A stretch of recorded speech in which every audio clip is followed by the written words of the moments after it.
Hello, Holly. How are you?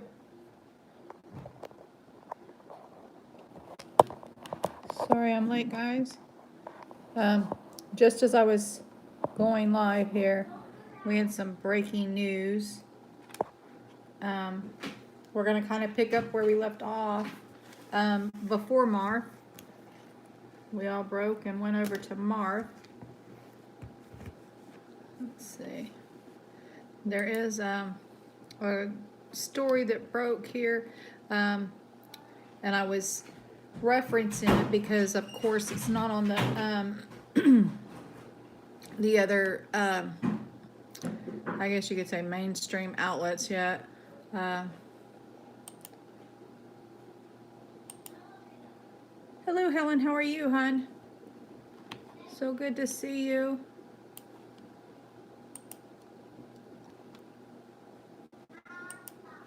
There we go.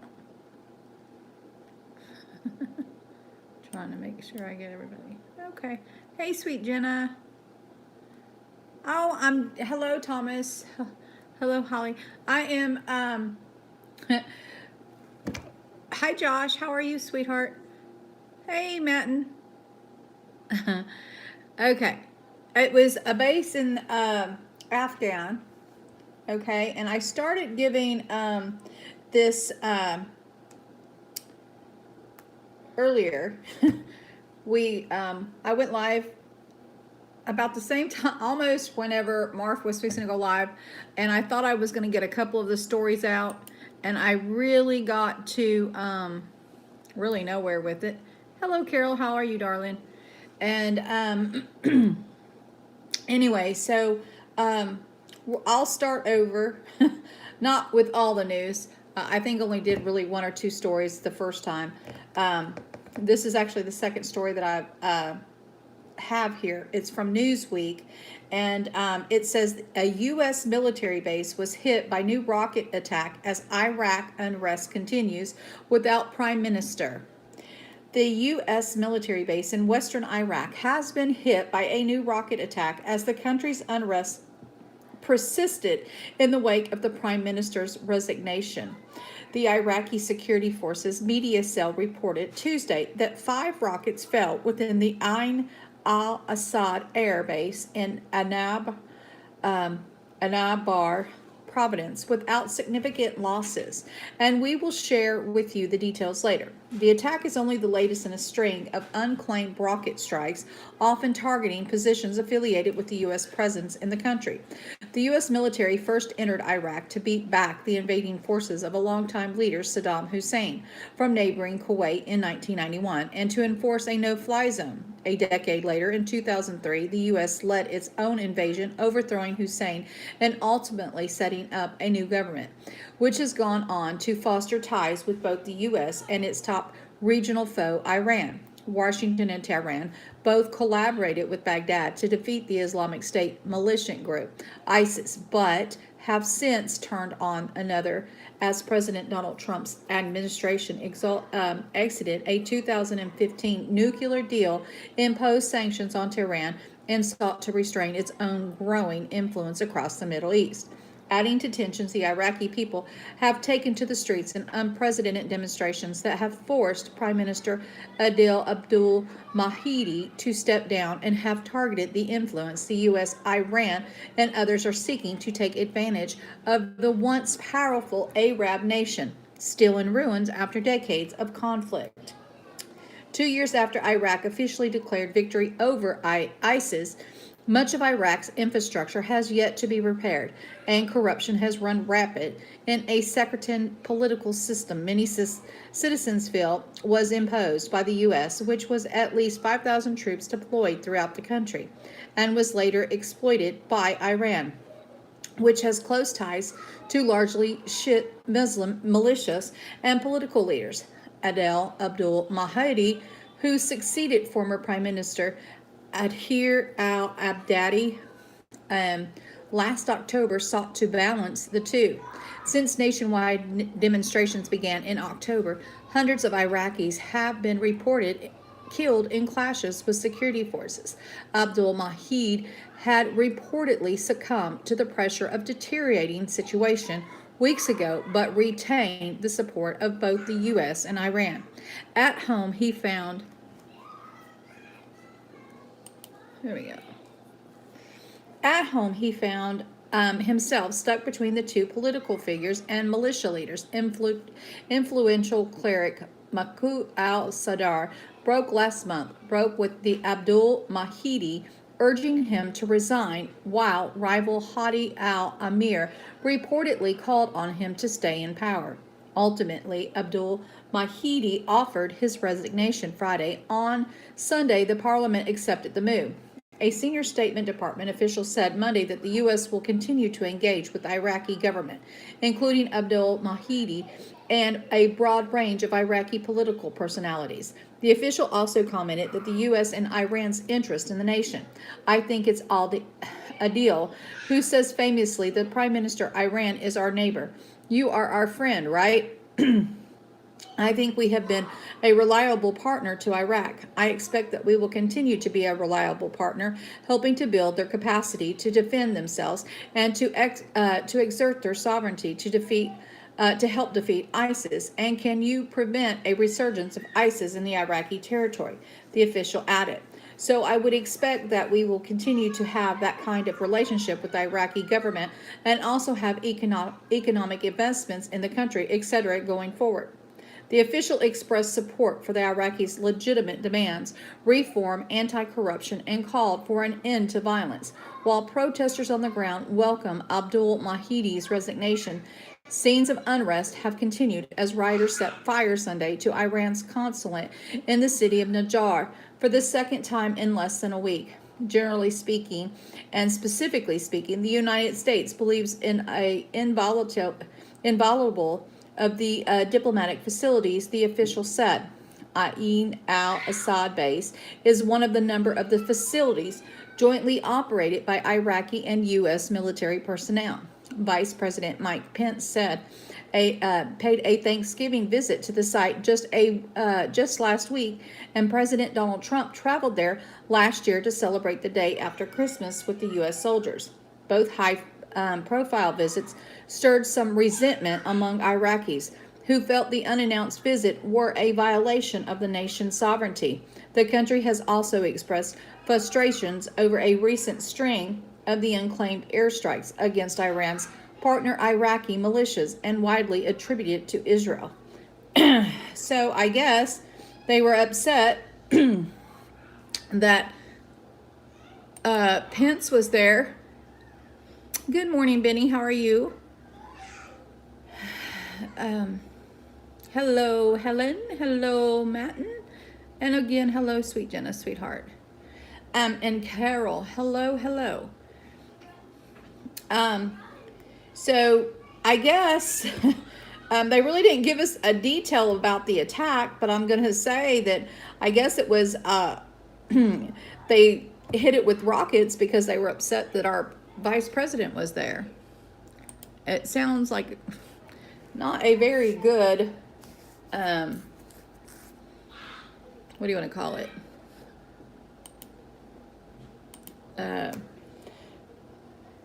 Well-written story. It was kind of one of those, I don't know, clickbaits, whatever you want to call it. But it says that it was attacked by rockets. And then, of course, it wants to give you all the history, but it doesn't want to give you a whole lot of information except for the fact that our vice president was there just recently, and our president was there the day after Christmas last year. So kind of crazy how they do all this stuff. And I really love and hate Newsweek. I really don't like their articles.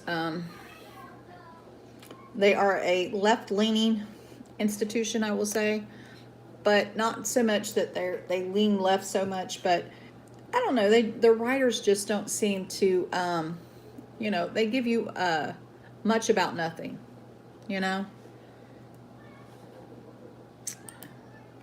I'm trying real quick here to get...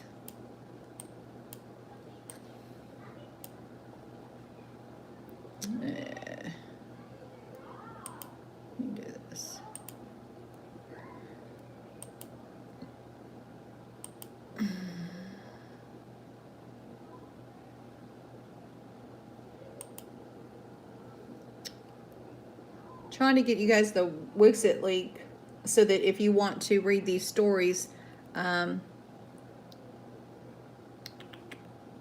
I do them, you can.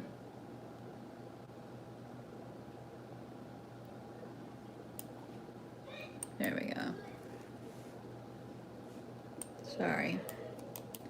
And I normally have this already, but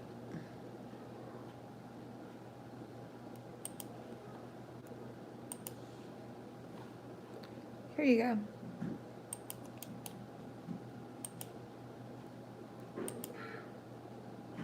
There you go. Don't fire till fired upon. I hear you with that. But I mean, and if you go and look at that article in the, it just, you know, it makes you believe that it was like, you know, they were like really severely attacked, but it doesn't give you a whole lot of information about the, you know, attack, except for it just says that there was a new rocket attack on the military base, that it was hit by it. Oh, I'm so sorry, sweet Jenna. But I do want to, this story here just broke an hour ago. And this here comes from, and I will share whenever I update this. Now, these two stories just broke, so they're not in my Wixit site, but they will be. In fact, let me go ahead and update that real quick for you guys. So you will have these stories in there. It doesn't take but a second. If you guys will just bear with me. I'm not going to read both stories, but I'm going to give you both articles, because I always like to have, whenever you get a breaking story, I always like to have more than one resource, just in case no one else covers it, but you never know. So, global.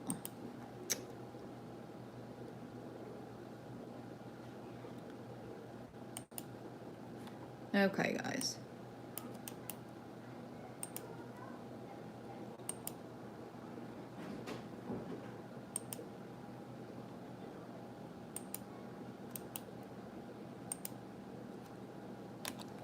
All right.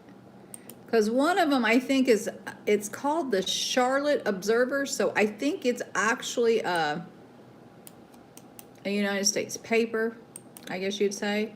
But I'm not sure. It could be, there could be a Charlotte somewhere else that I don't know about. So anyway, so that is updated, guys. So there we go. So, because if I forget to update that, and you guys don't get those stories. But anyway, so there's two stories, one from the Charlotte Observer, and this one here is from the Afghan police. It says that there's 5 dead, Japanese doctor injured. The Afghan police say at least 5 people are dead and a well-known Japanese doctor injured after their car was shot in the eastern province of Nagarnar. Tetsu Nakamura is being treated in a hospital. The 73-year-old is renowned for his aid work in the country. Nakamura heads the Japanese-based non-governmental organization in Peshawar. It is said that an unidentified gunman opened fire on the car Wednesday morning. Police say the driver and the security guard are among the dead. The Japanese embassy in Afghanistan capital is trying to confirm the details. Nakamura set up the Peshawar Kai in 1983 to provide medical treatment in Pakistan. 16 years ago, it began reviving the agricultural industrial in Afghanistan by building irrigation systems. President Ashraf Ghani made him an honorary citizen for his work. The secretary's situation in eastern Afghanistan has deteriorated recently with the emergence of Islamic State militant affiliates.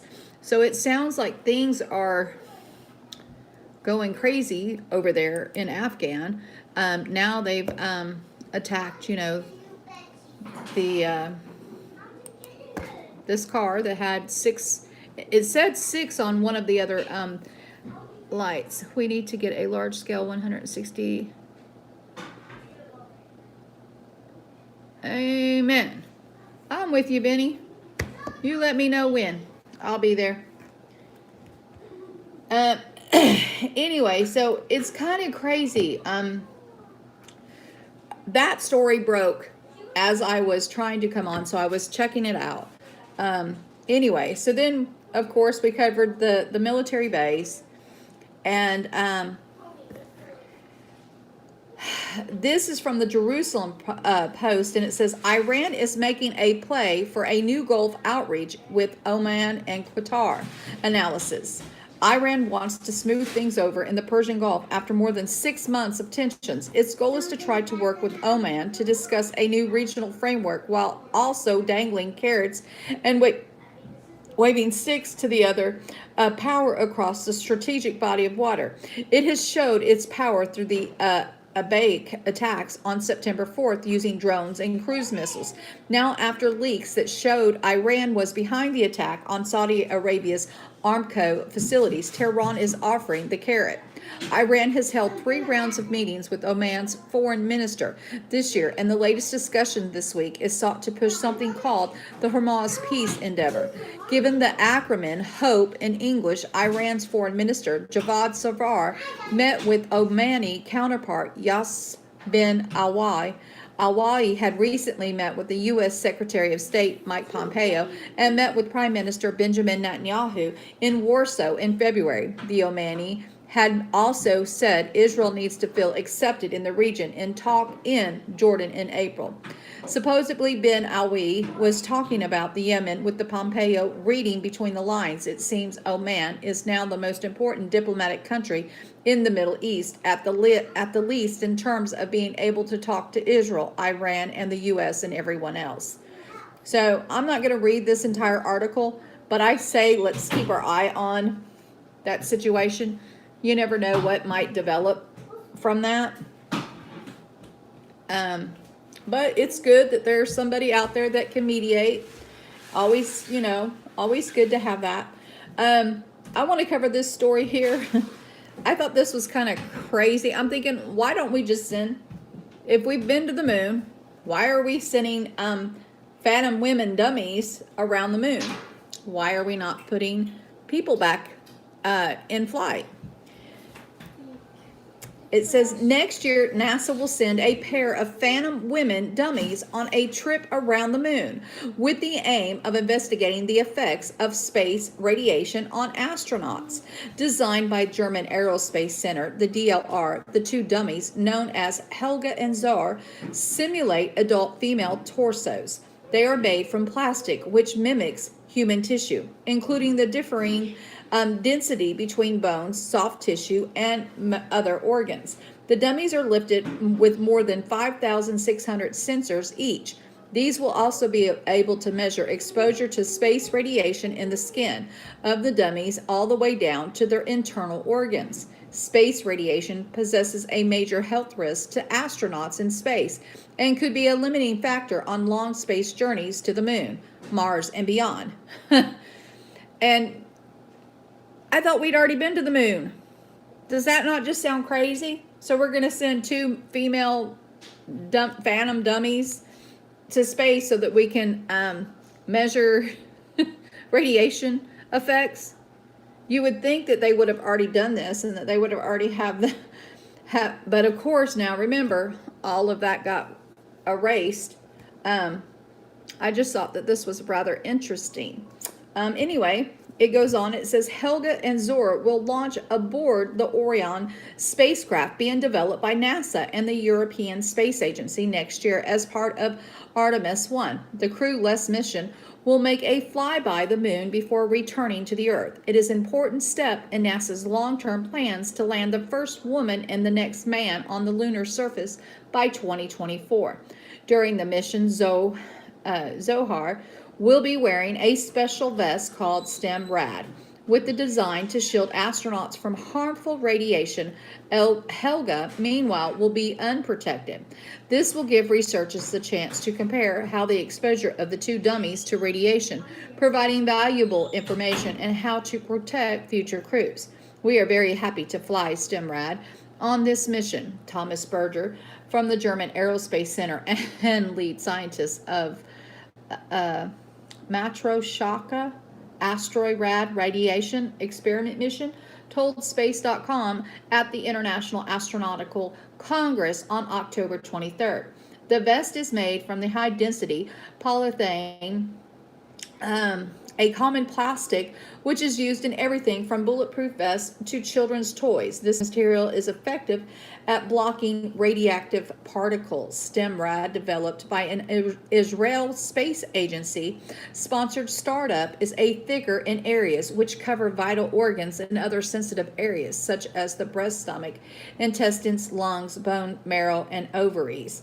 And it looks like a back brace. I mean, I don't know why they got this so crazy, but I'll show you guys this so you guys can see.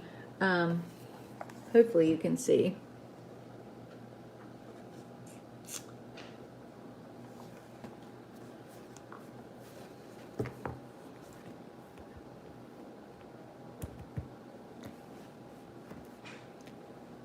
But again, if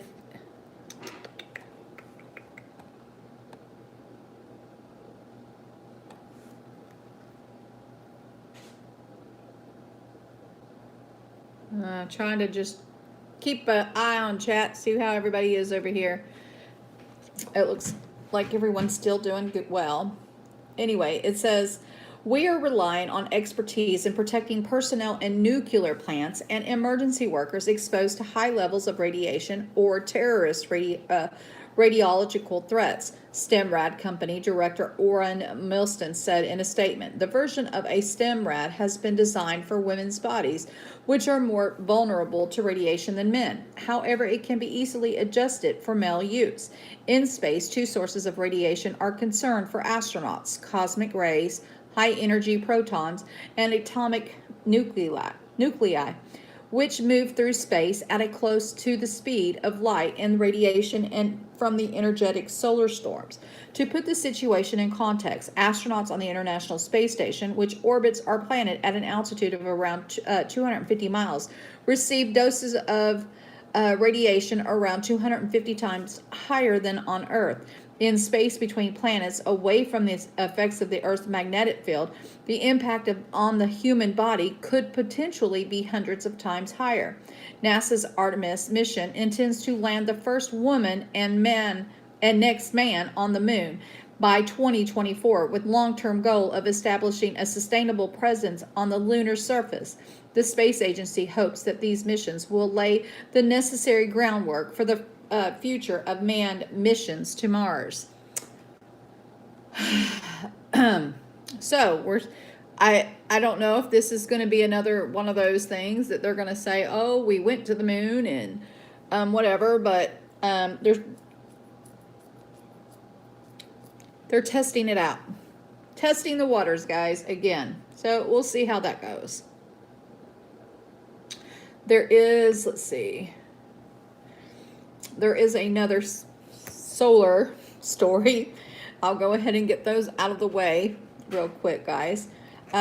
This is for all those that are intrigued about, you know, our solar system and what's going on. This here says from Sputnik News, says that there's a groundbreaking discovery. Mystery of sun's magnetic waves are solved. Over 60 years of observations of the sun have proven that our star magnetic waves grow in strength and become hotter than the surface of the sun itself as they leave the interior, in opposition to accepted common sense, in which the closer we are to the heat source, the warmer we feel. Well, you think? I mean, it would make sense. If you're closer to a heat source, the warmer you're going to be. I don't think we need science to tell us that. I mean, I don't know. I think we all can say that, you know, it's common sense there. But hey, we've got proof of it now because they are saying it. Anyway, and an international team of scientists led by Queen's University Belfast Ireland claims to have solved the mystery behind how the sun's corona maintains its multi-million degree temperatures despite its location from the heat source, according to a study report. This new research opens the door to providing new understanding of the mystery surrounding the sun's magnetic waves. This is a crucial step towards explaining the Cornell heating problem, where the temperature a few thousand kilometers from the surface is hotter than the heat source itself, said Dr. Ben Snow, a postdoc researcher at the Center for Geophysical and Astrophysical Fluid Dynamics at the University of Exeter, and a co-author of the current study. The study highlighted the importance of understanding how the wave motion is generated and spread through the sun. A scientists have long accepted that magnetic waves channel energy from the sun's interior, powered by nuclear fusion, up into the outer region of its atmosphere. This is a new understanding of wave motion may help scientists uncover the missing piece in the puzzle of why the outer layers of the sun are hotter than its surface despite being further from the heat source. By breaking the sunlight up into its basic colors, we are able to examine the behavior of certain elements from the periodic table within its atmosphere, including silicon formed close to the sun's surface, calcium and helium formed in the chromosphere, which the wave amplification is most apparent, said Dr. David Jess, a scientist from the School of Mathematics and Physics at Queen's and the leader of the team of experts. Jess further explained that the variations in the elements allow the speed of the sun's plasma to be uncovered. The time scales over which they evolved were benchmarked, which allow the wave frequencies of the sun to be recorded. This is similar to how a complex musical ensemble is deconstructed into basic notes and frequencies by visualizing its musical score, he added.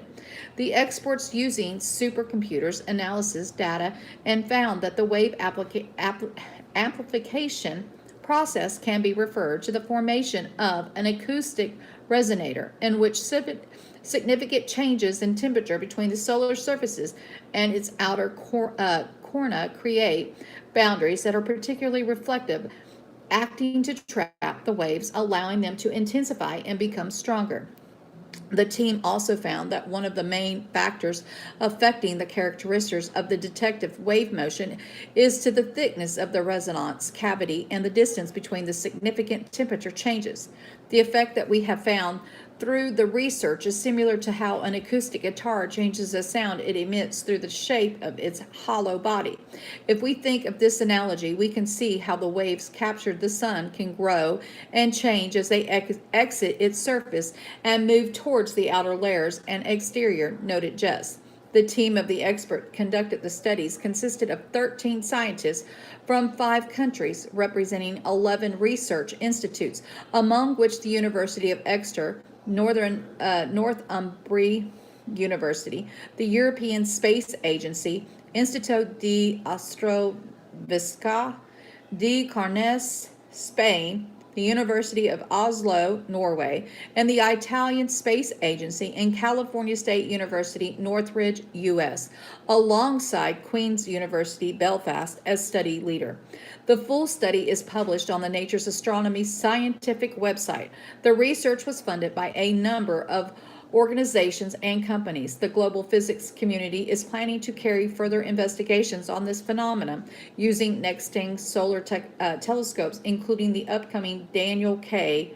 Annual Solar Telescope. And I probably said that wrong, but... And there's the beautiful picture of it, guys.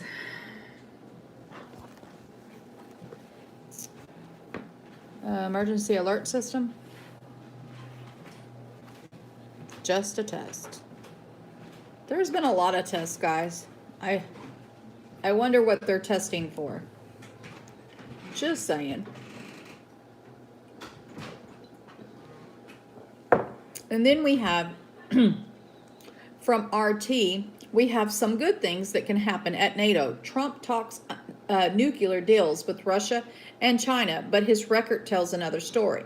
U.S. President Donald Trump once again brought up the possibility of a nuclear proliferation agreement between Washington, Moscow, and Beijing, claiming that Russia and China are eager for it. Yet his own country doesn't seem to be. As recently as like 2 weeks ago, Russia wants to make a deal very much on arms control and nuclear. And that's smart. And so do we. We think it would be a good thing, Trump said on Tuesday in a press conference with NATO Secretary General Jens Stoltenberg. Russia wants to do something badly, and so do we. It would be a great thing to do. The deal would either involve China right from the start, or Beijing would be brought in later. Trump added he also told reporters that Chinese diplomats expressed eagerness for such a deal during their trade negotiations with the U.S. The U.S. president made the same point in meetings with the Canadian Prime Minister Justin Trudeau and the French President Emmanuel Macron, all part of the NATO summit taking place in London this week. Trump's critics in the Western press were quick to point out that China's public position does not match his claims. However, the very same media have got so much wrong so often. It is difficult to sort out whether their understanding of Beijing's position is in any better than Trump's. Russia's commitment to the nuclear non-proliferation and arms control is on the record, despite Trump's claim that Moscow had somehow violated the 1987 Intermediate Range Nuclear Forces, the INF Treaty, even as he accused Russia of not living up to the INF on Tuesday. Trump also described it as an unfair and obsolete deal anyway, covering things that frankly didn't matter anymore. A laundry list of excuses suggesting the original agreement wasn't strong enough. Moscow certainly believes that the U.S. claims of Russian violations were merely a pretext for Trump to announce his administration would scrap the INF early this year. The unilateral withdrawal from the INF treaty by the U.S. destruction of one of the basic documents of arms control based on imaginary pretexts as seriously complicated the situation in the world, is how Russian President Vladimir Putin phrased it in August as the clock started by the U.S. withdrawal ran out. The only remaining arms control deal between Washington and Moscow is now the New START, or the SNV-3. Which we went into effect in 2011 and expires in 2021, unless it is extended, considering that it was negotiated by Obama administration, just like the 2015 nuclear deal with Iran that Trump also casually shredded in 2018. The prospects for its renewal are decidedly grim. One thing is clear, the New START is not the deal Trump was talking about at the NATO summit, because the way it is structured does not apply to the Chinese nuclear arsenal at the moment. This is not the first time that the U.S. president has floated the ideal of a tripartite nuclear pact between Washington, Beijing, and Moscow. He has been talking about the concept at least since April this year, expanding on talks about the denuclearization of the Korean Peninsula. It is difficult to disagree with Trump's pronouncements about the horror of nuclear weapons and the need to dismantle them to avoid the destruction of humanity. And yet the disconnect between the U.S. president's rhetoric and actions is once again impossible to bridge. Trump has talked about ending the endless foreign wars, but kept U.S. troops in Afghanistan, Iraq, and Syria. He has talked about national sovereignty only to turn around and back regime change operations and crippling sanctions against countries that refuse to bend the knee. He keeps talking about arms control while building up the U.S. nuclear arsenal and shredding existing treaties. Trump prides himself on being a deal maker and says he wants to negotiate better deals for Americans. So far, however, his attempt to renegotiate trade with China or denuclearization with North Korea have not borne fruit. Even when he is successful, for example, with the USMCA trade pact with Canada and Mexico, the House of Representatives is controlled by the opposition, the Democrats, who apparently have no interest in ratifying it. Given the Democrats were behind the accusation that Moscow meddled in the 2016 election that put Trump in the White House, they are highly unlikely to approve any deal with Russia that he negotiates. Meanwhile, Trump's own party has been so fired up by this trade war with China, they might be the ones objecting to any arms control treaty with Beijing. It would be a great thing to do, Trump said of his hypothetical nuclear pact with Russia and China before adding, or it may not happen. Sadly, he may be right about both. And I don't think that there's going to be an arms deal, nuclear deal. No one wants to give up their nukes. I just don't see it happening. Although, I think it would be a good thing if he could get it done. But I don't see it happening. I just don't. Let's see. And along the talks of NATO here, this is from Reuters, guys, and I don't know if you guys watched the lovely display that President Donald Trump and oh goodness sakes, what is that French leader, Macron, had this morning. But let me just tell you, there is just no love there. You can tell that those two men really don't like each other. At least that was the vibe I was getting. But this article comes from Reuters, and it's titled, "Cool It, France and Germany to Tell Trump at NATO Talks."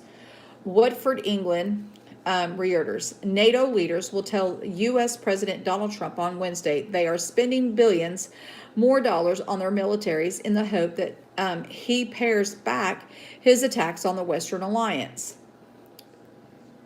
Informal talks following a Buckingham Palace reception on Tuesday to celebrate 70 years of NATO, European leaders led by Germany and France aim to tell Trump that they will not be treated as junior partners as they confront global conflicts. Despite Trump's accusation on Tuesday that allies were delinquent in their future to spend as much as the United States on their armed forces, Europe, Turkey, and Canada will use the gathering at the luxury golf club north of London to argue that they will spend $400 billion collectively on defense by 2024. If we invest money and risk our soldiers' lives, we should be clear on NATO's fundamentals, French President Emmanuel Macron said on Twitter, adding that on Wednesday he would defend the interest of France and Europe. That is likely to include a push to broaden NATO politically to consider a bigger role for the alliance in the Middle East and possibly Africa, although Berlin and Paris must first seek NATO support for a wise persons group to draw up reform plans in a final commune. NATO allies will recommit to their pledge to defend each other, while Britain is also expected to put 6 warships, 2 fighter squadrons, and thousands of troops at NATO's disposal to meet the U.S. demand for European armies to be more combat ready. NATO will also warn China for the first time this morning that it's monitoring Beijing's growing military might agreeing to gradually prepare the alliance to defend against any possible future hostilities in the arenas ranging from the Arctic to the computer network. But the debate is unlikely to be easy. Tuesday's gathering in London was marked by the testy exchanges, and I'm telling you, they were testy exchanges between Trump and Macron over the future of the transatlantic ties, while the U.S. leader reiterated his criticism of Germany for not spending enough on defense, seemingly unaware of Berlin's new defense plans to reach the NATO spending target by 2031. I'm a politician and I'm used to being criticized for good rhetoric, but bad substance. In the case of NATO, it is the opposite. We have had rhetoric, but extremely good substance, NATO Secretary General Jens Stoltenberg told diplomats and experts at an event on London on Tuesday. Macron also accused Turkey of working with Islamic State's proxies in Syria, although Canada's leader played down tensions. NATO has survived because we've always had frank conversations, Prime Minister Justin Trudeau said. And I don't know if you guys watched that, but I don't know if there's a copy floating around somewhere, but I would encourage you to see if you can catch a copy of that. I mean, the whole thing wasn't bad, but you could tell that there's no love lost there.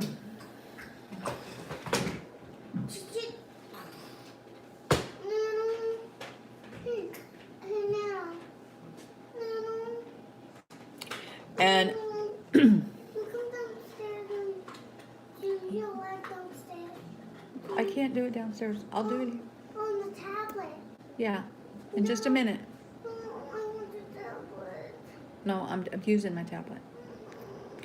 Trump hints at the USA of military force if North Korea backtracks on its commitments.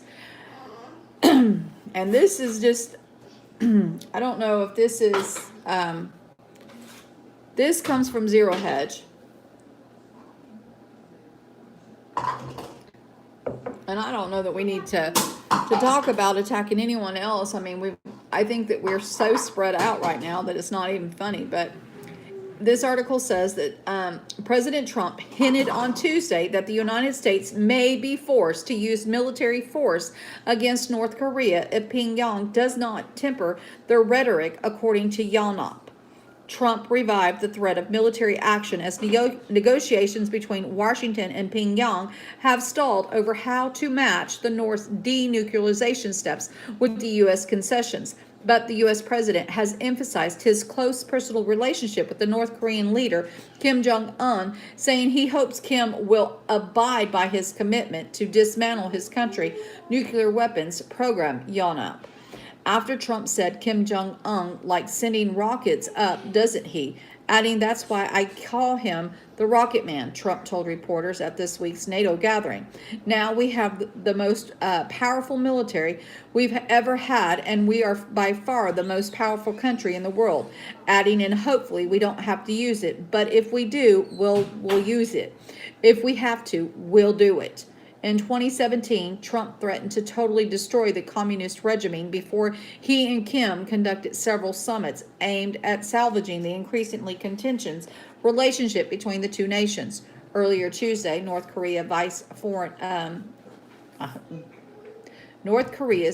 Foreign Minister Ri Tae-song urged the United States increase efforts to mend their fences.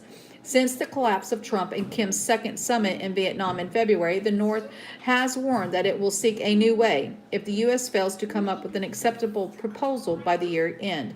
The DPRK has done its utmost with maximum perseverance not to backtrack from the important steps it has taken on its own initiative, Rai said, referring to North Korea by its official name, the Democratic People's Republic of Korea.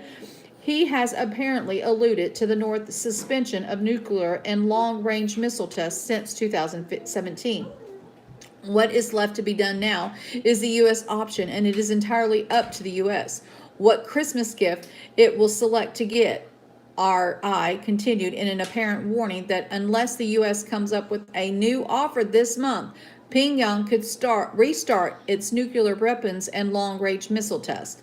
North Korea has conducted a series of short-range ballistic missiles since May, with some experts suggesting they are covertly advancing their weapons technology while simultaneously pressuring the Trump administration to grant sanctions relief and security guarantees in exchange for partial denuclearization. The most recent test involved a super large multiple rocket launcher. My relationship with Kim Jong-un is really good, but that doesn't mean he won't abide for the agreement we signed, said Trump. You have to understand, you have to go and look at the first agreement that we signed. It said he will denuclearize. That's what it said. I hope he lives up to the agreement, but we're going to find out. And I don't see that they're going to get anywhere with this, guys. So, so in my opinion, you might as well say that, North Korea is no match for us. But if we put men over there to annihilate North Korea, I think that that'll be taken away from some other place that we're at. But who knows what they plan. It could be just, hello, Alfred. How are you, dear? How are things in Alaska? It could be just blowing smoke, trying to,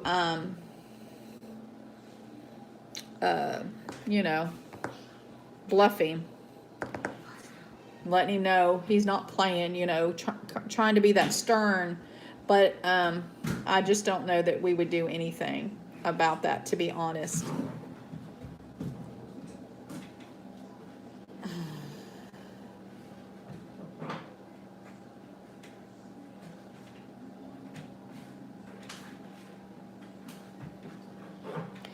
And then, kind of along the same line as China and that part of the world, there is an article by Reuters that says China's restaurant feel the heat as pork suppliers plunge. Kaio Ziln, the owner of Ribs and Rice, Ribs and Rice, what a name, restaurant in eastern China's Guangdong city, is facing the biggest test in a decade of running the eatery. Not only has the cost doubled in the last year because of soaring pork prices, but he's not sure if he'll be able to secure enough of the meat needed for the signature dish. My concern is how much longer I will still be able to buy pork. If I can't buy pork, I'll have to close my shop, Ko told Reuters. Graphic China's restaurants feel that the heat as pork suppliers plunge, prices soar there. China's rocketing pork prices come after a deadly disease ravaged as its huge hog herd, leaving the world's top consumer of the meat short of about a quarter of its usual supplies. That's about 13.5 million tons more than the entire pork production of the United States. There's a graphic that shows that China's sow and pig herd changes from year to year. And it shrank 41% in October. And shoot, I don't know what's wrong with my thing here. See if I can show you. The graph isn't. I don't know if you all will be able to see. Hopefully, you guys can go to the Wixit site there and look at the graph, and you can see that.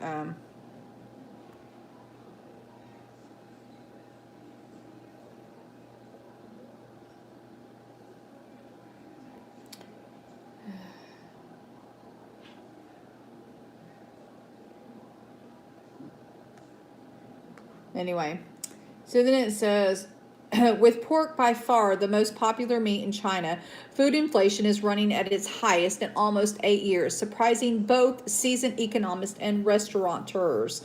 In the past year, both we and the market underestimated the pace of pork price inflation, wrote analyst Lu Ting and colleagues at the Japanese bank Nomura in the October report, revising up their forecast for the inflation next year. Purchasing power, skyrocketing pork prices are impacting the entire supply chain. Wholesale chicken prices are up 33% on a year ago, driven by wide-scale substitution for pricey pork and cheaper poultry, meaning China's popular fried chicken chains are also feeling the heat. Industrial leader KFC has managed the surge in cost by forcing suppliers to take much of the hit, keeping the inflation under 10%. Executives with firm owners Yum China Holdings said on October 28th earnings call, China the top of the pork producer here. To absorb the rest of the increase, it has increased the number of non-chicken items on its menu, adding a duck meat wrap and a portobello mushroom burger. Duck is China's cheapest meat. Well, I like duck. I don't know if anybody else likes duck, but duck is pretty good.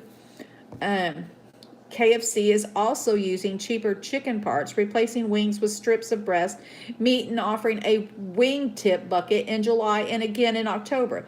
Though a little more than skin, bone, and cartilage at the end of the chicken wing, the fried wing tips proved popular, said Chief Executive Joey Watt.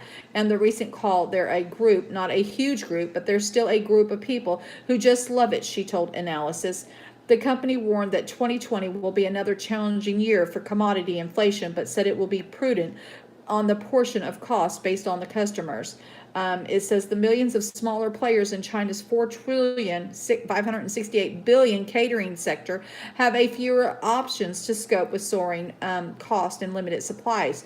Though imports have surged this year, an expected 3 million tons of pork from abroad can't plug the domestic needs, and Beijing only has a small volume of frozen pork in state reserve. The impact on us is huge. We sell ribs, that's it for us. There is no room for diversification, said Ko, owner of the Quadco restaurant. Ko hiked up his prices about 10% to 19 yuan per serving and managed to retain his customers. People still come, as they also have no choice. If they go to the market to buy pork, they'll find it's no cheaper, he said. And And there's just a little bit more. But as you can see, that pork is a major issue over there.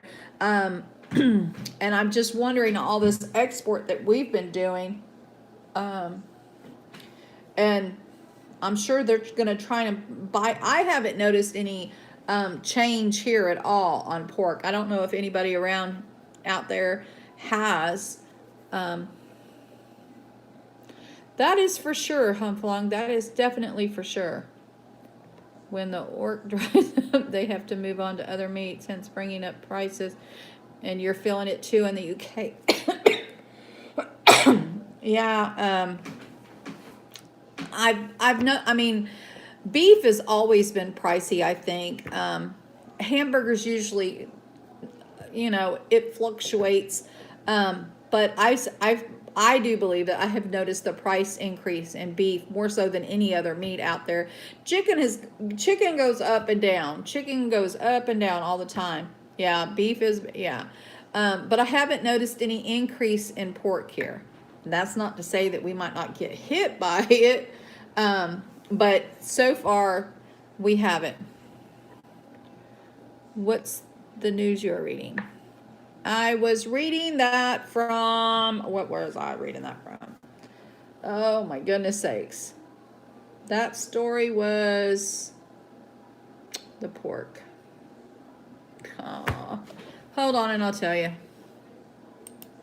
For sure, for sure.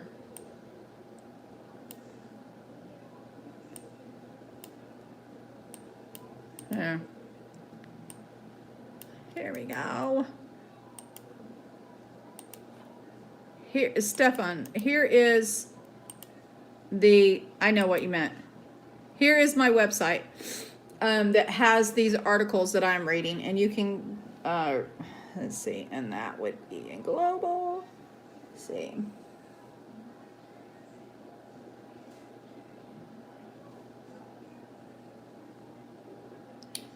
Trying to get it for you.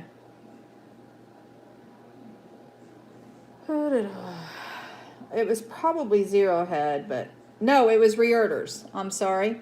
It was from Reuters. The news source was Reuters, honey. Stefan, the source was Reuters. And I say it funny, I know, but that's that southern accent that I so love, that just can't get rid of it. Good night, Benny.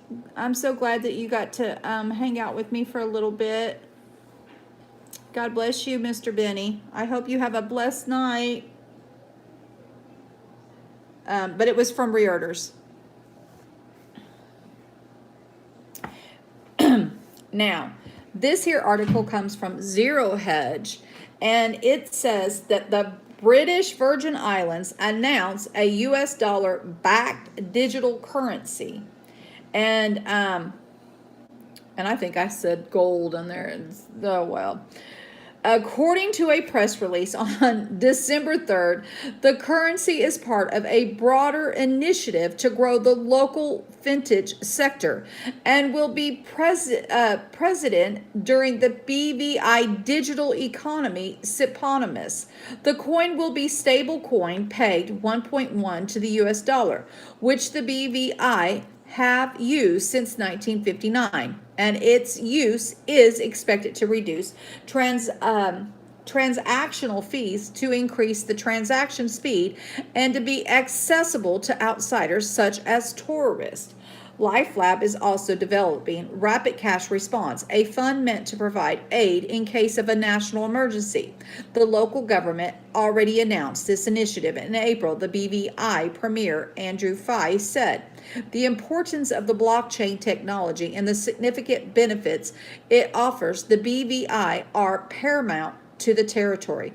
We welcome this initiative with open arms. Our partner, LifeLabs, has demonstrated with their proven track record their ideology is not just mere words, and we look forward to continuing our partnership with them on the rollout of the BVI Life, our digital currency." The Life token will serve as gas, LifeLabs community manager Anwar Ally claimed that the transaction fees of BVI Life stablecoin will be paid in the firm's Life tokens, according to cryptocurrency data website Coin 360. The Life token's price increased in nearly 31% over the last 24 hours, reaching 0.00000083. While the BVI may be considering a dollar peg stablecoin, the Marshall Islands are developing a token in effort to move away from the United States fiat currency earlier this year. Officials announced that the Pacific Island nation would develop a digital sovereign that would be easily transmittable over the many islands that make up the country. Now, I thought, and this is just me thinking, but I thought the British Virgin Islands were part of the United States. They were territories of the United States. But here you have them, and I guess, and well, I guess for just looking at the pictures, you can see this lovely gold-looking coin coming through the dollar there.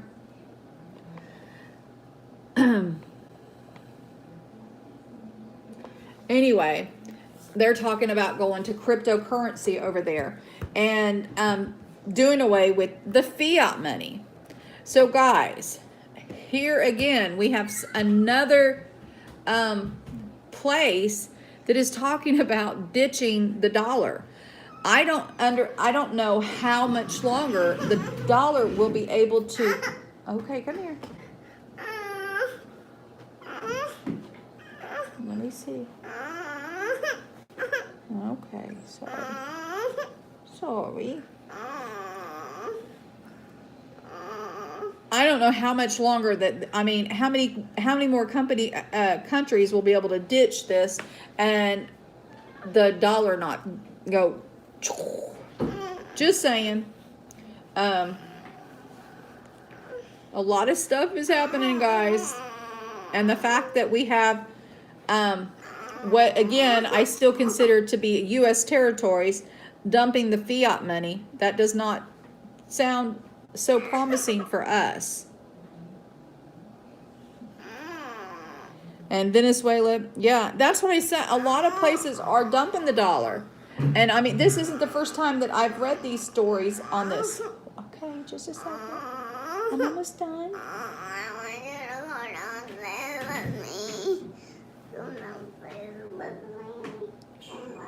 Okay, just a second. Okay. Anyway, so there it that I mean, yeah, and there's other places that are like that.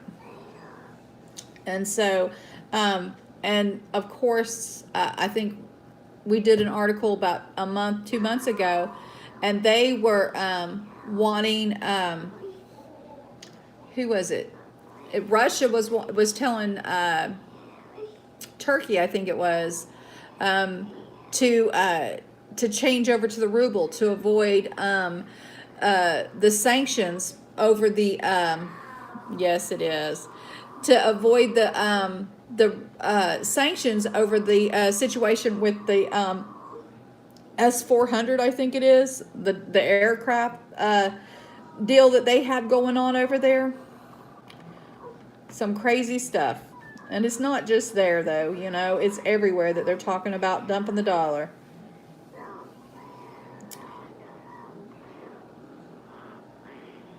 Okay. Anyway, so then we have the Zero Hedge also has this article that the House Intel Democrats will release or did release Trump's impeachment report. And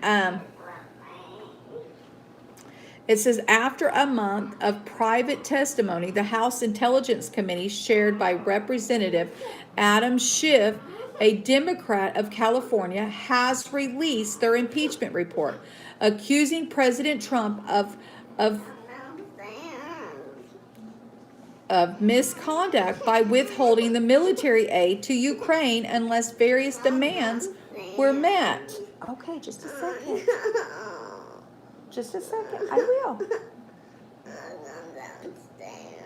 Okay. Go get me some candy out of the second drawer.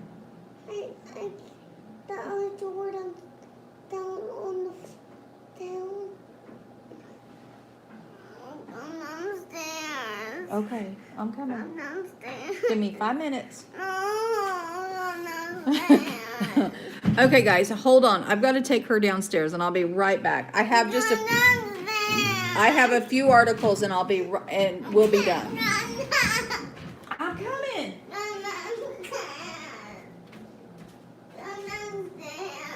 I'm taking you downstairs.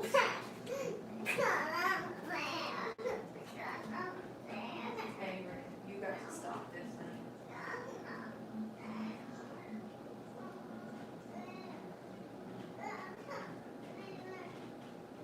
I will be down here in just a second. I got about 10 minutes. Give me 10 minutes, and I will be down with the stories.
Sorry, guys. She is one of those ones that does not want to go to bed unless I'm in bed with her. She'll go to sleep, but she wakes up every time if I'm not down there. Whew. Okay, so this article comes from Zero Hedge. Hey, MG, how are you, hon? And it says, House Intel Democrats release the Trump impeachment report. After months of public and private testimony, the Intelligence Committee, chaired by Representative Adam Schiff, the Democrat from California, has released their impeachment report, accusing President Trump of misconduct by withholding military aid to Ukraine. I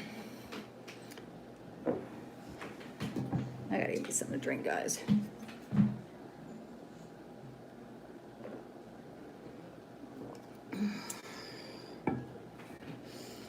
Whew. Trump is also accused of obstructing the impeachment inquiry by instructing witnesses and his agencies to ignore subpoenas for documents and testimony, as well as intimidating and tampering with a witness.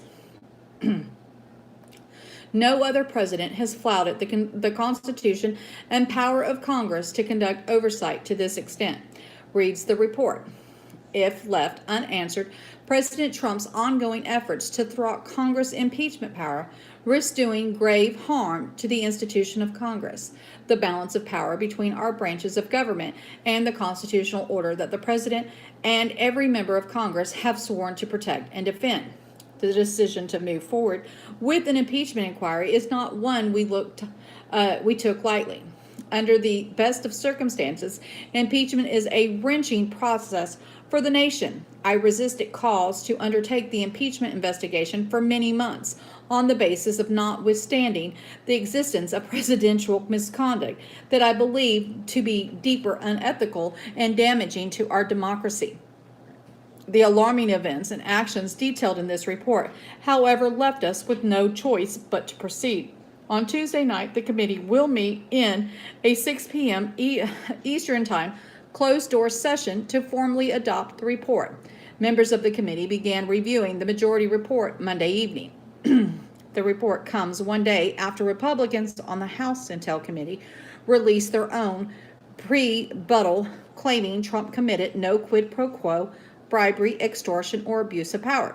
The Democrats' report will be combined with pre-buttal and sent to the House Judiciary Committee, which will draft articles of impeachment following their own inquiry. The pre-buttal bullet points, they claim there is nothing inherently wrong with the Trump administration's action toward the Ukraine and justify each of them in detail, including Rudy Giuliani's direct involvement in the U.S. diplomacy. They say in a reference to the quid pro quo are conjunctive and hearsay, including the EU ambassador and Trump donor Gordon Sondland's testimony. They question the origins of the impeachment inquiry and Democrats' motives, and they allege that Democrats have wanted to undo the 2016 election since Trump won. They mock the Democrats for calling the impeachment inquiry a serious process, and they characterize the speed nature of the inquiry as proof that the House Speaker Nancy Pelosi is motivated by politics rather than substance. They use Trump's well-known skepticism about U.S. spending on foreign aid as a justification for his hesitation to give money to Ukraine. They say there was nothing wrong with asking questions about Hunter Biden's role on the board of Burisma and the Ukraine company, or renewing unfounded allegations about who interfered in the 2016 election. And for those that are interested, on this Zero Hedge article, which you will find on at the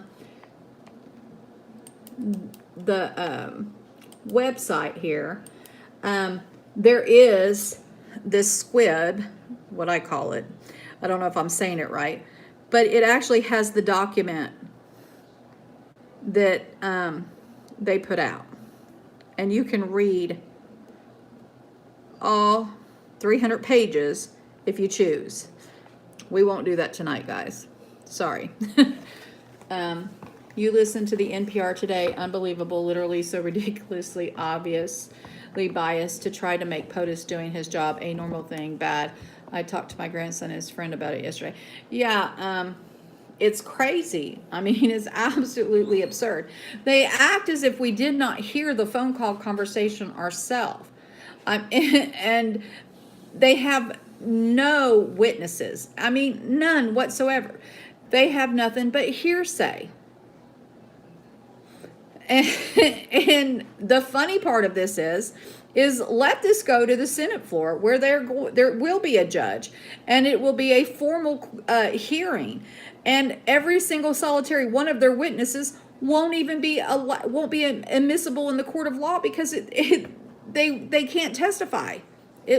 Their testimony will be thrown out. I mean, they might allow it for a minute, but they'll get ejected. I mean, it's absurd to think that they're even they're even entertaining this. Just ridiculous. But we'll wait and see how it all plays out.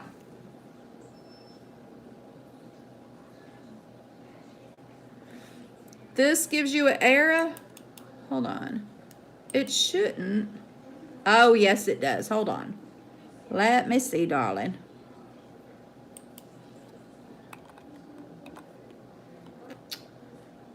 Try that now. Carol, try that. Let me know. Has had issues for that for a while. Yeah, try that and see if that helps. I don't know how that got in front of it. Who knows? Let me know if that one worked.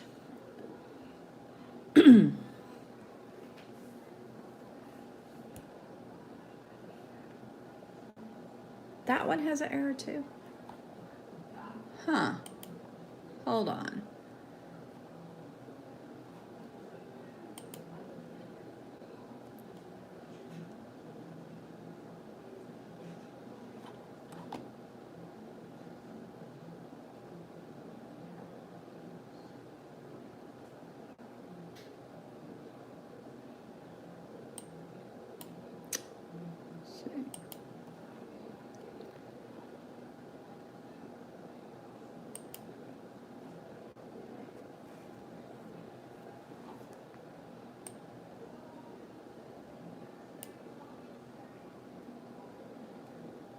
Let's see.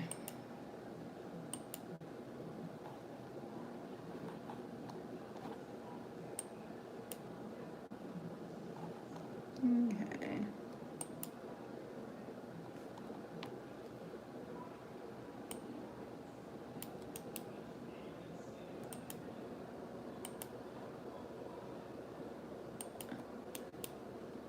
Okay. I just went to it from my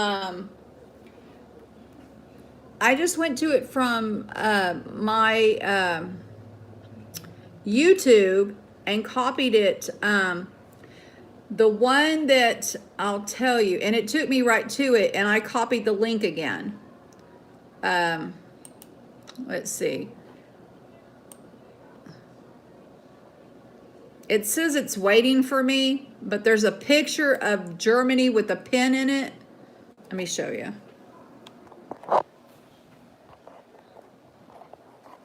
Hopefully you can see that.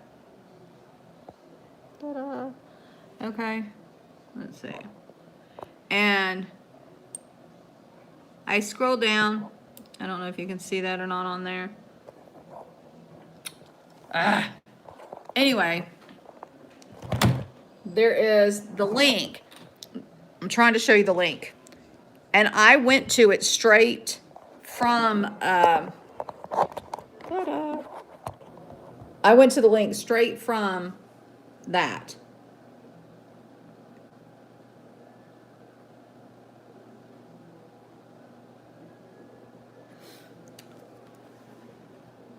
Well, I don't know if maybe it's your provider, because I'm not having any issues, Carol. I went straight to the website.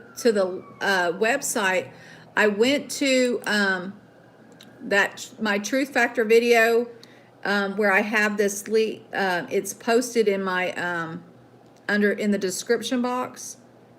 That one, okay. I was gonna say I went straight to it and copied and pasted it. So and it took me to the site. So that's why I was like, it didn't make sense why it was working for me and not for you. But it does happen. I know that I've gotten it works for you. I've gotten an error from other sites here recently from Zero Hedge, and it wouldn't let me go to an article the other day, and I was like, why won't it? I've been using the same Zero Hedge, haven't changed the link or anything, and it finally worked. So I don't know. I think it's something that they're doing in the fiber optics of all of the internet, to be honest. I don't, if that makes any sense.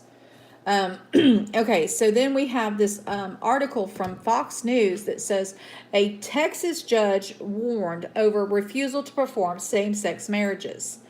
A Texas judge received a public warning Monday from the state's Commission on Judicial Conduct for refusing to perform a same-sex marriage. McLennan County Justice of the Peace Diane Hensley has said her Bible-believing Christian conscience did not allow her to perform same-sex weddings, and she believes she's entitled to a religious exemption. Hensley continues to perform weddings for heterosexual couples. The order made public Monday said Hensley was violating Texas Code for Judicial Conduct, which states a judge shall conduct all the judge's extrajudicial activities so that they do not cast reasonable doubt on the judge's capacity to act impartially as a judge, according to the Waco Tribune-Herald. It said Hensley should receive a public warning for casting doubt on her capacity to act impartially to persons appearing before her as a judge due to the person's sexual orientation. A public warning is the second highest of 6 disciplinary measures used by the Commission. Other possible sanctions include suspension from office and require additional legal education. The Houston Chronicle reported the complainant was brought forward by the Commission itself, not a member of the public. Hensley has been in office since 2014, 1 year before gay marriage was legalized in Texas and across the U.S. by the Supreme Court's decision in Obergefell versus Hodges. The order specifically referenced comments Hensley made in June 2017. The Tribune Herald story in which she said she would only do a wedding between a man and a woman. Hensley said her office sometimes tells same-sex couples the judge is not available and gives them a list of those who will perform same-sex weddings. According to the order, Hensley's staff handed same-sex couples looking to be married a document stating, "I'm sorry, but Judge Hensley has sincerely had religious beliefs as a Christian and will not be able to perform any same-sex weddings." Hensley has told the commission that she would recuse herself from a case in which a party doubted her impartiality due to her public stance on same-sex marriage. McLean County Judge Scott Felton defended Hensley Monday, saying that as an elected official, the judge has the right to run her office the way she wants to. Waco attorney Mike Dixon pointed out to the Tribune Herald that judges are not required by law to perform weddings, and elected officials should be able to operate their offices how they see fit, especially in the performance of non-mandatory duties. However, he said he didn't necessarily agree with Hensley's practice. "My advice when asked was that they should either do it for everyone or not do it at all," said Dixon. "My view is as if you do it for everybody, but if you are not going to do it, then for everybody, you just don't do it." Though judges can stand to make thousands of dollars in personal income for performing weddings, some in Texas ceased performing at marriage ceremonies after a Supreme Court decision in Obergefell. Hensley has 30 days to appeal the sanction by requesting an appointment of 3 appellate judges to review the case. The court could then dismiss the case, back the commission's decision, impose a higher or a lower degree sanction, or order the commission to file formal proceedings. The Texas Justice Court Training Center, which educates justices on the peace, said the following: the 2015 Supreme Court decision, it could not find any current legal authority which would permit a justice of the peace to only perform marriages between heterosexual couples. The center's executive director, Thea Wallen, said this position has not changed. If you're going to perform marriages, you must perform marriages for everyone. Yeah, I agree with you. It is insane, to say the least, in my opinion. Come back to bed now. Yeah, in just a second. Right now. Okay, just a second. No. Now this is another update. We've been following this story. This is about those Marines that had been arrested for sex trafficking or human trafficking, drug charges. The official, this comes from Fox News. It says 6 Camp Pendleton Marines plead guilty at courts, marshal to human trafficking, drug charges, and officials say 6 of nearly 24 Marines detained this summer on human trafficking and drug-related charges have pleaded guilty at the courts martial, the 1st Marine Division said Tuesday. The 6 were among 23 Marines from Camp Pendleton in Southern California who were detained in July on human trafficking, drug distribution, and weapons charges. Of the remaining 17 Marines, 13 have requested separation from service instead of courts martial, Lieutenant Cameron Edinburgh said in a press release. Their requests have been approved. Officials are still reviewing criminal charges for the remaining 4 Marines. It is unclear what kind of sentence the 6 who pleaded guilty will face. The 23 Marines were arrested during the 3 separate incidences. During a battalion formation on July 25th, 16 Marines were arrested on suspicion of human trafficking related activities and drug charges. Last month, a military judge ruled that those arrests were unlawful and a violation of the rights of the accused. Earlier that month, 2 Camp Pendleton-based Marines were arrested and accused of transporting illegal immigrants for money, according to a federal complaint obtained by Fox 5.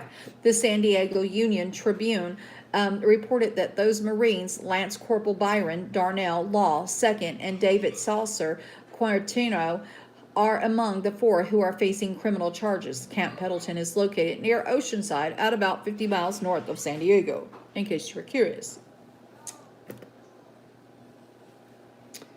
then we have, I think everyone knows, the most wonderful news.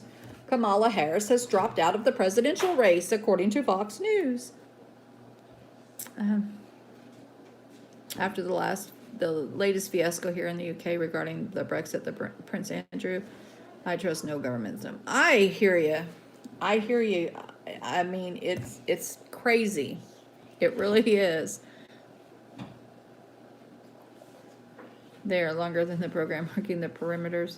I hear you. Ha, I didn't know that, Alfred. That's good news to know that your links won't work if the battery is low. But it kind of makes sense. You got the page now. Yeah, and you have to scroll down to get to the news articles. That's just the header, I guess you would say. And you just scroll on down.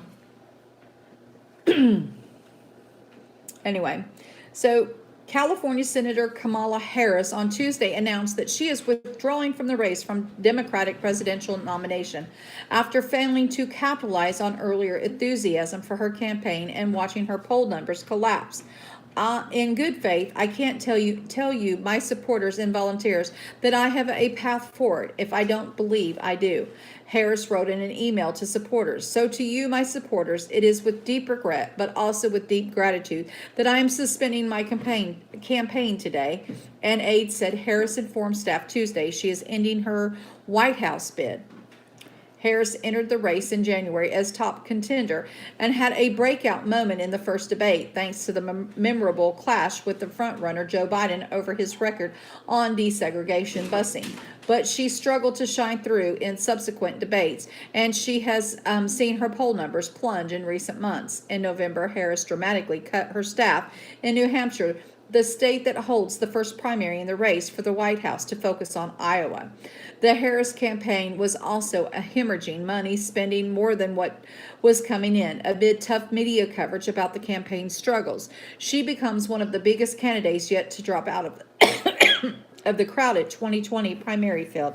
2 months before the lead-off Iowa caucus, her exit follows the withdrawal of former Texas Representative Beto O'Rourke, another Democrat who entered the race to great fanfare but later struggled campaigning in Iowa. On Tuesday, Biden said of Harris, I have mixed emotions about it because she is really a solid person and loaded with talent. As word spread of her dropping out on Tuesday, Harris' husband, Douglas Emhoff, tweeted, I've got you, as always. Oh, and he's holding her. Anyway. We're not going to read all of it, but just enough of it to tell us we know that she dropped out. And I mean, I don't think that they have anybody in there that's going to beat Trump. So we'll just wait and see who they end up with. May didn't want to Brexit, nor do the other. Yeah.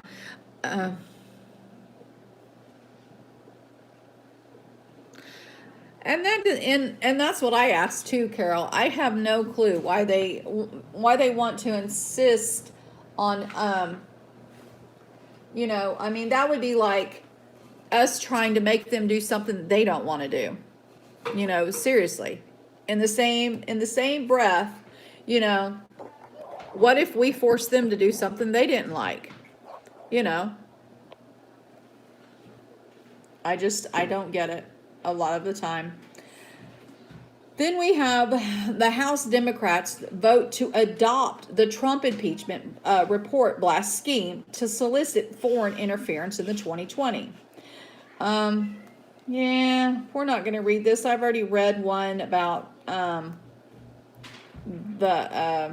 report that came out. We know that the Democrats, they blast in what the GOP's put out. Okay, but that article, if you're interested in reading an article from Fox, that article is in the Wixit site. But I read that one from Zero Hedge because it has the actual document, so you can look at, if you want to read that 300-page report or pre-buttal as they called it, to the House there. by the GOP, of course. Anyway, so then we have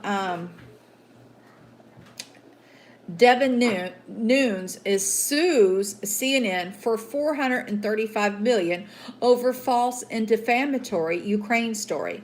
Representative Devin Nunes, a Republican from California, is suing CNN for defamation on Tuesday, accusing the cable networking of publishing and demonstrably false hit piece about him amid his high-profile opposition to the Trump impeachment inquiry.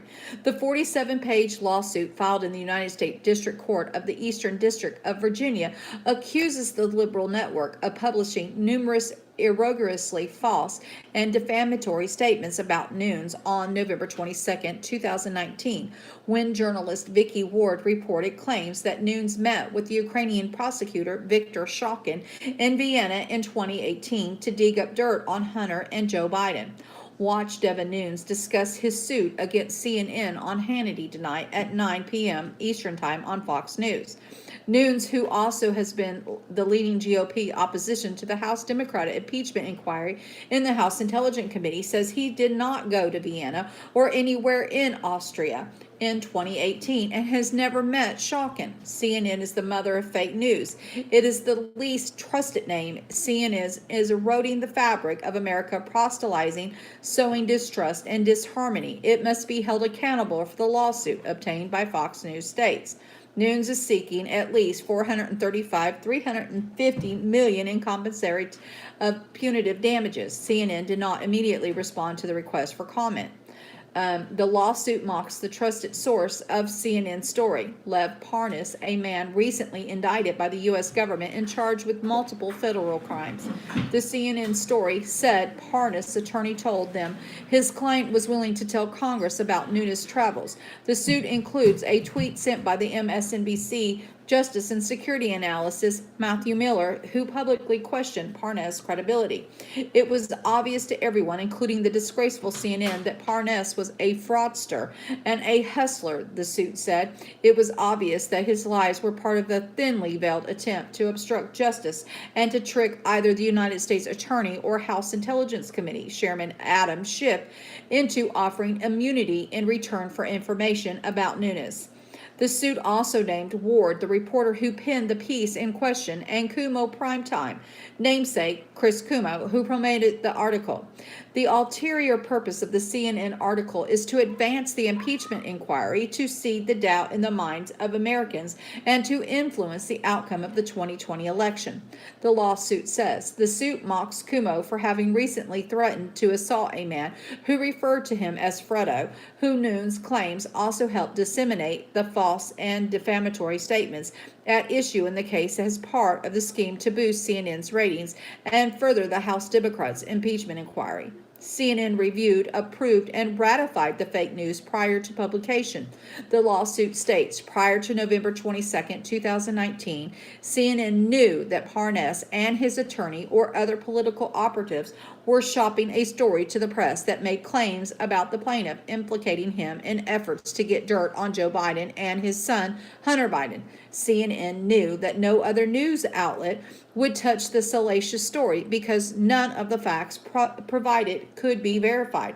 The lawsuit indicates that Nunes feels that CNN's goals was to inflict maximum damage to his reputation so that he would be removed from the impeachment inquiry against Trump. CNN worldwide president Jeff Zucker has a long-standing feud with Trump, and the network is often criticized for focus solely on the impeachment, even at the expense of other important news. Zucker, who has began his career at NBC, rose from research all the way to the president and CEO of NBC Universal. Along the way, he was responsible for increasing Trump's fame when he greenlighted The Apprentice. The duo has famously feuded since Trump's foray into politics, with the president attacking the liberal network on a regular basis and accusing CNN of unfair coverage. The CNN harbors an institutional hatred, extreme bias, spite, and ill will towards the plaintiff, the GOP, and the President Trump going back many years. CNN is notorious for making false claims about Republicans and publishing fake news that later has to be retracted, the suit said. The lawsuit refers other high-profile CNN personalities who shared the damning article include Jake Tapper and Vaughn Sterling, a senior broadcast producer for the network. The breadth of the CNN publication is staggering, the suit says. CNN acted with the actual malice and reckless disregard for the truth. The suit continues. The CNN article was nothing less than the opposition research. CNN rushed to get the story out in order to blunt the disastrous spectacle of the House Democrats' impeachment inquiry and to hurt the leader of the Republican opposition. CNN misrepresented facts and oversimplified issues in promoting the fake news story. Nunes is seeking damages for insult, pain, embarrassment, humiliation, mental suffering, injury to his reputation, special damages, cost, and other out-of-pocket expenses totaling almost $500 million. Nunes promised to take legal action last month on Sunday Morning Future, saying the only way to hold the corrupt media accountable is to challenge them in a federal court. He told Maria Bartiromo it was inappropriate for the news organization to take the word of someone who is attempting to smear a congressman while still under federal indictment. It is not okay to work with someone who has been indicted on several federal crimes to build a media narrative and dirty up a member of the Congress, he said. You've seen it. The American people have seen it over the last 3 years. We are out them, and then they come out after the media narrative to try to dirty up the people who are doing the work on the behalf of the American people. And I hope that he takes them through and gets every little bit, if not more. I think that it is time that somebody stands up to these dirty, corrupt MSM that is out there spewing nothing but hate and lies. And then there's this article from Fox News that says Oakland's rising homelessness crisis prompts a DIY effort using large logs. Someone in Oakland has been taking matters into their own hands by placing a car-sized log in front of businesses in the effort to deter transients from setting up camp in California City.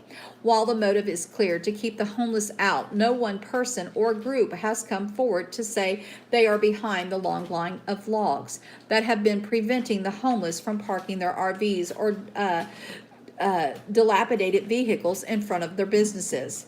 City officials have complained that the logs have blocked crews from cleaning up the areas of Oakland, but admit that they have done little to root out the culprit. Councilmember Lynette Gibson McKinley told that the East Bay Times she's reached out to local business owners, but that no one would fess up to doing it. Sean Mayer, a spokesperson for Oakland's Public Works Department, said he considers the logs an intentional obstruction of the public right-of-way, but admits the department has not reached out to local businesses to get to the bottom of the mystery. Greg Anderson, manager of the Oakland Music Complex, told EBT that doesn't have a problem with the logs and blames the city for not addressing the homeless situation earlier.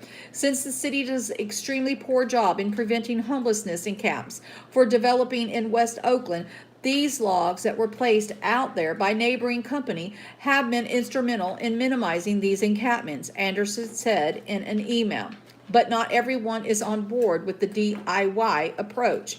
Easy Bay Community Law Center Osha Newman called the barricade hostile architecture. If these homeless people could turn themselves to stone, then this would not be a problem. But because they don't have that capacity, they get pushed out by the real stones and boulders, which appear to be much more acceptable and aesthetically pleasing, she said. Still, the anti-homeless backlash from business owners and residents have been on the rise in Oakland and across the state for quite some time. Residents told Fox News they are tired of the uptick in numbers and the lethargic response by the elected city officials. Oakland saw a 47% jump in homeless in 2 years. That's a large jump, guys. One of the largest surges of any California city, according to the One Night Street count released in July.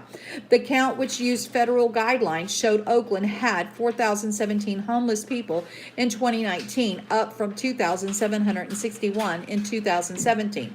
The increase puts the city per capita homeless rate higher than neighboring San Francisco and Berkeley, and comes at a time when several West Coast cities are struggling with homeless crisis that's been driven by rising rents, drug addiction, mental illness, and pushback from progressives. The point in time count also found that the number of people living in their vehicles had more than doubled, skyrocketing 131% at the beginning of the year. There were 1,430 people living in their vehicles, up from 618 in 2017. Roughly half called their cars and vans home, while others sought shelter and recreational vehicles. The jump in stats has led to the unconventional suggestions by fed up Oaklanders like Gene Gorlick, who suggested that the homeless should be put on party buses stocked with alcohol, driven out to the border, and left stranded in Mexico. At one point, Gorlick tried to bribe the homeless to leave, but was eventually shouted down by homeless advocates. The mystery logs in Oakland come 2 months after residents in neighboring San Francisco placed large boulders to keep their homeless off their sidewalks. In Ingleside, frustrated residents erected a plywood wall on a narrow pedestrian pathway to keep away transients who use the alleyway outside people's homes as a toilet. Oh my goodness. The night it wasn't used as a bathroom, the area became a base camp for illegal drug dealing, neighbors told Fox News during a visit in November. Caltrans, the state of California Department of Transportation, has also been considering whether to put boulders or some other type of barrier to deter encampments in West Berkeley, where the homeless have made underpasses and train tracks their homes. Twice a month, Caltrans cleans the encampments, forcing dwellers to briefly leave, but then allowing them to come back once the sites are cleaned. They need to really stop wasting money fighting about sending money to every place else in in the world. They just need to focus on doing something for these homeless, try to rehabilitate them so that they can get out there, work for themselves, put them in shelters, whatever they have to do. But this is ridiculous. And I mean, and you can see we're not talking small logs, guys. And it doesn't look very attractive, but I would definitely say that that would probably be much more attractive than having somebody out there defecating, on your property. It's horrible, guys. It truly is. Repossessions, yeah. And that, I mean, if they can bail out the big banks, why can they not bail out somebody that's losing their home? I mean, I don't know. It just doesn't make sense to continue to put people out in the streets to me. And that it just doesn't make sense, guys. But of course, I guess we're not supposed to make sense of the system at all. Now, I've been debating on whether I should even read this, but I will read it just because I do have a few people that watch me that don't watch Marfugel. So I will read this story, but I am going to refer everyone to Marfugel tonight. If you want more information, he did a special on this facial recognition article, and he had several articles. I just have one little article that I had pulled from Zero Hedge earlier, and I really do think that the way that he did it was phenomenal, and I encourage you for more information on this to definitely go to Marfugel News and check out his stream that he did. It was phenomenal. It truly was. Anything Adam does, though, is just out of this world. But he really did a amazing job on this story here. This here is from zerohedge.com. And of course, it is that DHS wants Americans subjected to mandatory facial recognition at airports. The U.S. Department of Homeland Security, DHS, is pushing hard for mandatory facial recognition scans at airports. The government wants to remove a loophole that is currently allowing Americans to opt out of it right now. Considering artificial intelligence is already watching and judging almost every move we make, this could be the last nail in the coffin for what's left of individual freedom. The government is asking for complete domination over everyone and everything, and so far, people have allowed their very human dignity to be eroded because of it. Under the existing guidelines, the U.S. citizens and other lawful permanent residents have the ability to avoid airport biometric scans and identify themselves by other means. While some travelers have found it difficult to opt out given opaque or inconsistent guidelines from the airport to airport, the DHS would apparently like to cut down on the confusion by doing away with the exemption altogether. Proposed in a recent filing, the DHS requested a change to the current rules in order to provide that all travelers, including the U.S. citizens, may be required to be photographed upon entry and or departure from the U.S., citing the need to identify criminals or suspected terrorists. While not yet implemented, the rule change is the final stages of clearance, a DHS official told CNN Business, according to a report by RT. This new attack on freedom is being condemned by a few groups. Time and again, the government told the public and members of the Congress that the U.S. citizens would not be required to submit to this intrusive surveillance technology as a condition of traveling, said Jay Stanley, a senior policy at the American Civil Liberties Union, adding that this rule raises profound privacy concerns, recalling a data breach in June which saw 100,000 license plates and traveler images stolen from a private contractor hired to store information for the DHS. Stanley said the government simply cannot be trusted with the invasive technology. We are losing what's left at our basic human rights and liberties pretty quickly at this point. And I agree with that 120%. And I don't know what we do. I don't have those answers, but I truly agree with that. So, guys, that is the headlines I have for today. I finally made it through it. 2 hours later, but well, I don't think it's been 2 hours, but it's been a good minute though. So anyway, I do hope everyone's doing well out there. Yeah.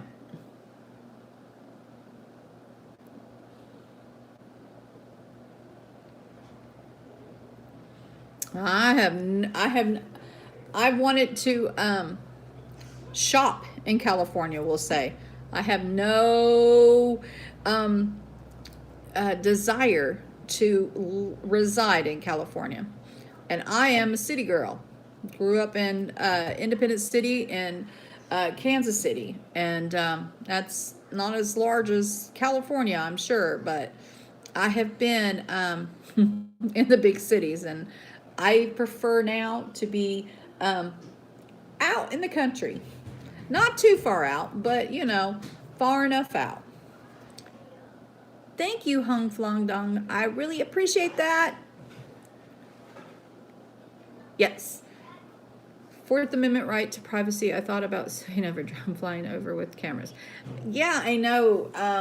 I think that there's a lot of the, in my honest opinion, and I did a video on Josh Who TV because I feel like, and my phone might die here, but I feel like that it was too I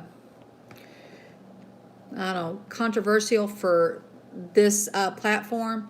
But I did do a video about our Bill of Rights and everything, and I kind of went on I say it's a rant, but you know, it is what it is. But I believe that we don't have a constitution. I believe that anytime that you can parade in Congress and literally show the world, because you're not just showing American people, but you're showing the world that our president, our sitting president, that is, you know, is supposed to have the highest holds the highest office in all of the United States, has no constitutional rights, when they bypass all his rights, you know, what does that say, guys? I mean, like, really. Anyway, I don't like to get started on all that, but I have done quite a few videos where I break down the Bill of Rights, and I can show you, and I think I've even done it on here, where I have shown each each bill that, you know, each amendment, I'll say, each amendment that they have violated in their, you know, shenanigans.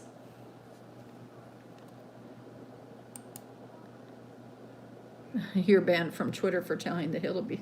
Oh my goodness sakes. You're like my mom. My mom, she's not banned, but it's a miracle she hasn't been banned. She's been locked out of her account several times.